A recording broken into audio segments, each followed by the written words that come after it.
1993, j'ai eu le privilège de parler dans un petit déjeuner, dans un très grand petit déjeuner, de professionnels dans le monde de l'immobilier. Ça s'appelait l'Institut de la Terre urbaine, si je me souviens bien du nom. Et ils m'ont demandé de dire quelques mots, puis de mener la prière. Eh bien, au bon vieux temps, où pas beaucoup de gens savaient qui j'étais, je me suis levé et j'ai dit « Je m'appelle Michael Youssef et je travaille pour le plus grand propriétaire et promoteur d'immobilier dans l'univers entier. »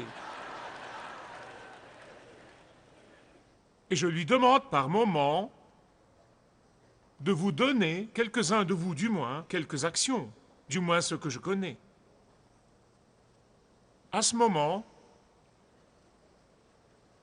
on aurait entendu voler une mouche. Non, mais je suis sûr qu'il se disait « Qui donc peut bien être ce type ?» Et puis, j'ai mené la prière. Eh bien, la grande majorité a compris. Mais 2 ou 3 personnes, au moins, 2 ou 3 m'ont reparlé à la fin du petit déjeuner et m'ont donné leur carte. Et m'ont dit en réalité, si nous pouvons travailler avec votre patron, appelez-nous s'il vous plaît. J'ai pris leur carte et bêtement, je ne les ai pas appelés, j'aurais dû le faire. Ils auraient été choqués. Mais c'est la vérité absolue. C'est la vérité absolue. Dieu est le plus grand propriétaire et promoteur d'immobilier dans l'univers entier. Et dans cette série de messages, intitulée comment? La réponse aujourd'hui est faire confiance aux promoteurs d'immobilier cosmique. Maintenant, si vous lisez Josué 13, chapitre 13 jusqu'au chapitre 17, nous avons vu le peuple de Dieu passer le fleuve de leurs impossibilités. Puis nous les avons vus pénétrer la muraille impénétrable de Jéricho. Puis nous les avons vus dans le dernier message ayant la victoire complète, juste comme Dieu leur avait dit. Et ici, dans ces quelques chapitres, nous voyons comment Dieu distribue la terre entre les tribus d'Israël, la terre promise qu'il avait promise à Abraham 400 ans avant cette génération. Car Dieu leur avait dit non seulement de conquérir la terre, mais de se la partager aussi. C'est Dieu qui nous donne les territoires où nous opérons. C'est Dieu qui nous donne toutes les bénédictions. C'est Dieu qui nous donne toutes les occasions que nous avons.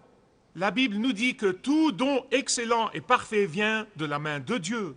La Bible nous dit que quand le Seigneur Jésus-Christ est monté au ciel, il a donné des dons aux hommes. La Bible dit que Dieu veut que ses enfants découvrent leurs dons. Dieu veut que ses enfants utilisent leurs dons. Dieu veut que ses enfants investissent leurs dons. Dieu veut que ses enfants mettent à profit leurs dons. Peut-être que vous vous demandez, comment est-ce que Dieu partage entre ses enfants aujourd'hui?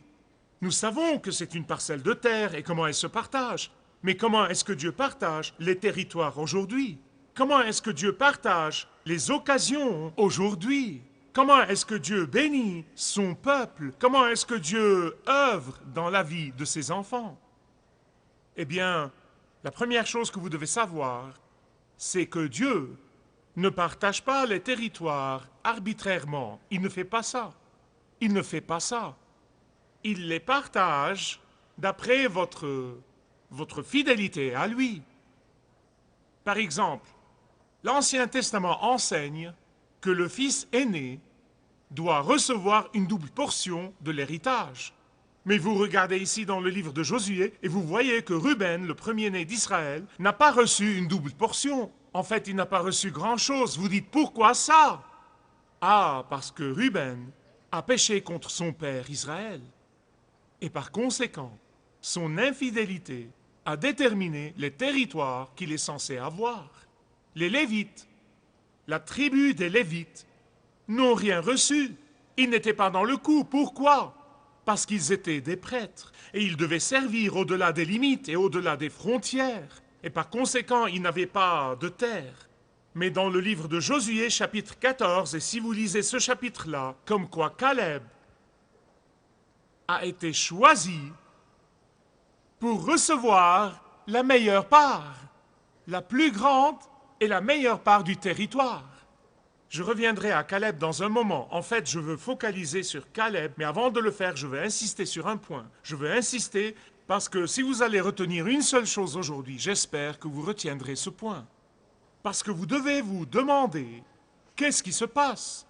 Dieu est-il un Dieu injuste? Dieu est-il un Dieu inique? Dieu ne comprend-il pas que cette inégalité dans le partage du territoire entre son peuple, entre ses enfants, va créer la jalousie, va créer l'amertume, va créer le désaccord? Dieu comprend-il ça? Et la réponse est oui, il comprend, et il n'est pas partial, et il n'est pas injuste. Mais parce que Dieu voit le début et la fin contrairement à nous, parce que Dieu connaît les secrets de votre cœur et du mien, contrairement à nous, parce que Dieu connaît les motifs de tout le monde, contrairement à nous, parce que Dieu connaît l'avenir plus que nous connaissons notre passé. Par conséquent, il nous donne nos territoires d'après notre mesure de foi, d'après notre fidélité à lui. Il nous donne les occasions d'après son omniscience. Il nous donne les limites d'après sa connaissance parfaite. Et non pas d'après une décision imparfaite, égoïste et subjective. Mais je suis sûr que certains disent probablement encore « Mais comment puis-je avoir davantage de Dieu? Comment puis-je être davantage pour Dieu? Comment puis-je faire davantage pour Dieu ?» Jésus nous donne la réponse. Voici ce qu'il dit. « Celui qui est fidèle en peu de choses est fidèle aussi en beaucoup. Celui qui est fidèle dans ce qui est très petit est fidèle aussi dans ce qui est grand. » C'est comme ça que ça marche. Dieu nous donne une petite bénédiction. Il nous donne un petit territoire. Il nous donne de petites occasions. Puis après, il regarde du ciel. Il regarde et il voit ce que nous faisons de la petite bénédiction, ce que nous faisons de la petite occasion, ce que nous faisons du petit territoire. Pourquoi? Pourquoi est-ce qu'il vous surveille? Parce que vos bénédictions futures, vos territoires futurs, vos occasions futures, votre ministère futur dépendent de votre fidélité avec les petites choses. Amen et de rigueur ici. Jésus a raconté la parabole, et nous l'appelons la parabole des talents. Mais c'est vraiment une parabole très simple. Il y avait 3 types. Imaginez un investisseur et 3 directeurs financiers. Il donne au premier 10 talents à investir, il donne au second 5 et il donne au troisième 1 talent. Et puis il les envoie. Dieu était-il injuste?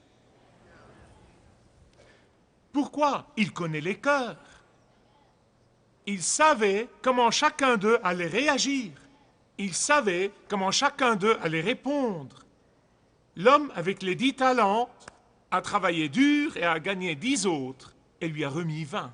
L'homme qui a reçu 5 talents a travaillé dur et a gagné 5 autres et lui a remis 10. Tous les deux ont doublé leurs investissements. Mais le maître les a loués également. Il n'a pas dit à celui qui a gagné 10, « Tu as fait un travail formidable, tu es meilleur que celui qui a gagné 5. » Pas du tout. Il les a loués exactement avec les mêmes mots. Il ne s'attendait pas à ce que celui qui a les 5 gagne 10 et apporte 15. Il ne s'y attendait pas parce que c'est un Dieu juste et impartial. Et qu'en est-il de celui qui avait un talent? Vous savez ce qu'il a fait? Il a fait une fête d'apitoiement sur soi. Vraiment. La Bible ne dit pas ça littéralement. Il a dit, ô pauvre de moi, je n'ai pas eu autant que les autres. Je me sens offensé, je me sens insulté, je sens qu'on ne m'a pas fait confiance. Je n'ai pas eu autant que ces types-là. Pauvre de moi. C'est ce qu'il a fait. Que puis-je faire avec un seul talent? Eh bien, il ne vaut même pas mon effort, il ne vaut pas mon énergie, il ne vaut pas le moindre effort de ma part. Pourquoi n'ai-je pas eu 5, 10 ou même plus? On me traite d'une façon très injuste. On me traite d'une manière partiale, et il a continué encore et encore et encore. Ça ne vous dérange pas, les fêtes d'apitoiement sur soi? Donc il a déposé ce talent dans un linge, et il l'a caché dans la terre en disant, il sera en lieu sûr au moins. Question. Est-ce que cet homme aurait réagi différemment s'il avait reçu 10 ou même 20 talents? Vous avez compris. Vous voyez, la quantité n'est pas le problème. La quantité n'est pas le problème. Et c'est pourquoi Jésus a dit, celui qui est fidèle avec la petite bénédiction, avec la petite occasion, avec le petit territoire, est fidèle aussi avec le grand. Et par conséquent, il lui sera confié de grandes choses, non seulement dans cette vie, mais dans la vie à venir aussi. Combien d'entre vous savent que nous allons régner et gouverner l'univers avec le Christ? Amen. Amen, nous allons régner et gouverner. Comment allons-nous régner et gouverner avec des paresseux autour de nous? Amen. Je le dirai pour vous.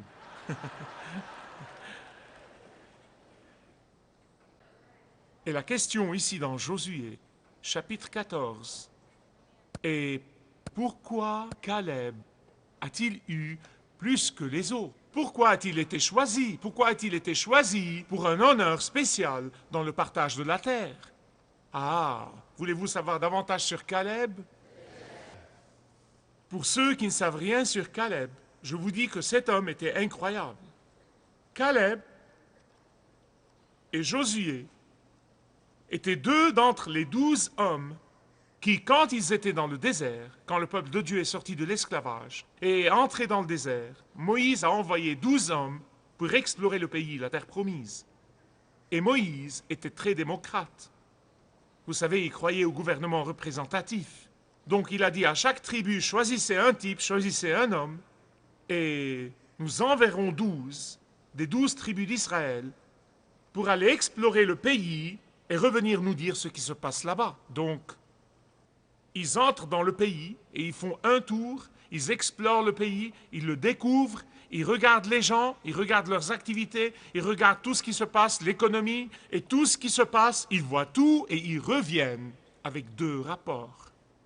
Et il y avait le rapport de la majorité et le rapport de la minorité. Le vote était essentiellement 10-2. Très démocratique. Je suis content que Dieu n'ait pas tenu compte de ce vote. Et donc, le premier rapport était celui de la majorité. 10 hommes ont dit, le pays est plein de géants. Ils nous avaleront au petit déjeuner. Nous ne pourrons jamais y aller. Nous ne sommes pas capables de monter contre ce peuple. Puis ils ont commencé à se décourager. Ils ont dit, nous mourrons dans le désert. Revenons en Égypte. Qu'allons-nous faire? Qu'allons-nous devenir? Malheur et désespoir. Malheur et désespoir. Et alors viennent Caleb et Josué. Et Caleb dit, c'est absurde. La Bible ne dit pas ça, c'est moi qui le dis. Mais c'est essentiellement ce qu'il aurait dit s'il parlait français. Absurde! De quoi avez-vous peur? Pour qui se prennent ces géants? Ils ne sont pas géants du tout. Et en plus, nous avons la promesse de Dieu. Il nous a promis d'être avec nous, de nous donner la victoire, de jamais nous laisser ni nous abandonner. Nous sommes capables de monter contre ce peuple.